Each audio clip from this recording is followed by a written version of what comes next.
सीता स्वयंवर के आयोजन के दौरान राजा जनक ने राजा दशरथ को निमंत्रण क्यों नहीं भेजा? यह एक दिलचस्प और महत्वपूर्ण प्रश्न है। जब सीता स्वयंवर का आयोजन हुआ, तो राजा जनक ने दूर दूर से तमाम राजाओं और महलों को आमंत्रित किया, लेकिन अयोध्या के राजा दशरथ या उनके राज्य के किसी व्यक्ति को इस आयोजन का निमंत्रण नहीं दिया। ऐसा करने के पीछे किसी प्रकार का व्यक्तिगत बैर या शत्रुता नहीं थी, बल्कि एक पुरानी घटना थी जिसने राजा जनक को ऐसा कदम उठाने के लिए मजबूर किया। किसी समय की बात है, राजा जनक के राज्य में एक व्यक्ति का विवाह हुआ। विवाह के बाद वह व्यक्ति अपनी ससुराल जा रहा था। रास्ते में उसने देखा कि एक गाय दलदल में फंसी हुई थी, जो मौत के कगार पर थी। पहले तो वह व्यक्ति गाय को बचाने का सोचता है, लेकिन फिर मन में यह विचार आता है कि गाय को बचाना कोई लाभकारी काम नहीं होगा, क्योंकि वह मरने वाली है। साथ ही यदि वह दलदल में घुसकर गाय को बचाने की कोशिश करेगा, तो उसके कपड़े गंदे हो जाएंगे और वह अपनी ससुराल में सही हालत में नहीं पहुंच पाएगा। इस सोच के चलते वह गाय के ऊपर से गुजर जाता है और उसे छोड़ देता है।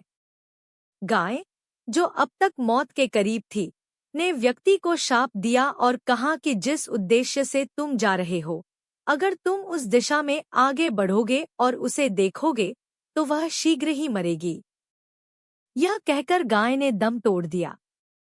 इस शाप के कारण वह व्यक्ति बहुत परेशान हो गया और वह अपनी गलती पर पछताया। लेकिन अब इस शाप को तो कोई बदल नहीं सकता था। जो होना था वह हो चुका था। वह व्यक्ति ससुराल पहुंचा, लेकिन गाय के शाप के कारण उसे डर था कि यदि उसकी पत्नी पर नजर पड़ी, तो उसकी पत्नी को भी कोई हानि हो सकती है। कई बार उसकी पत्नी ने उसे घर में आने का आग्रह किया, लेकिन वह व्यक्ति चुप रहा और किसी से अपनी परेशानी नहीं बताई। जब उसकी पत्नी को यह पता चला कि वह बाहर बैठा है, तो उसने उसे घर बुलाया और पूछा कि वह क्यों अंदर नहीं आ रहा। तब उस व्यक्ति ने सारी कहानी अपनी पत्नी से साझा की। पत्नी ने कहा कि वह भी पतिव्रता स्त्री है और ऐसे शाप का कोई असर नहीं होगा। इसके बाद उसने अपनी नज़र अपनी पत्नी की ओर उठाई और जैसे ही उसने ऐसा किया, उसकी आंखों की रोशनी चली गई। शाप का असर ऐसा हुआ कि अब वह अपनी पत्नी को नहीं देख पा रहा था। यह देखकर उसकी पत्नी ने उसे लेकर राजा जनक के दरबार में जाने का निर्णय लिया। वहां जाकर उसने राजा जनक को सारी घटना बताई। राजा जनक ने राज्य के विद्वानों को बुलाया और समस्या का हल पूछा। सभी विद्वानों ने मिलकर एक उपाय बताया।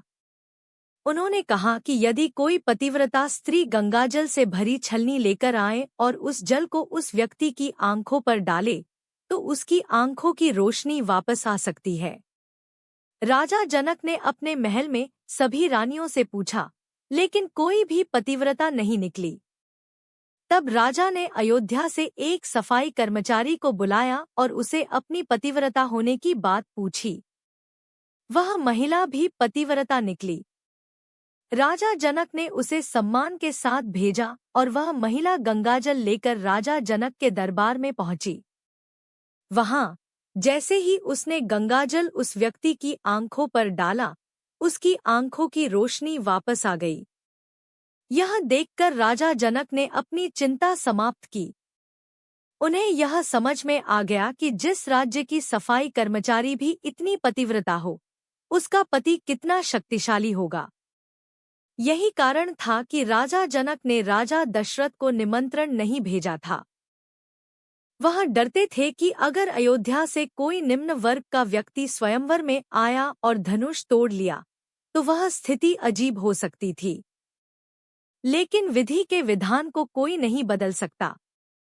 अंत में राम, राजा दशरथ के पुत्र, वन में विचरण करते हुए जनकपुरी पहुंचे और धनुष तोड़कर सीता का वरण किया। इस प्रकार राम ने सीता को प्राप्त किया और राजा जनक की चिंता समाप्त हो गई।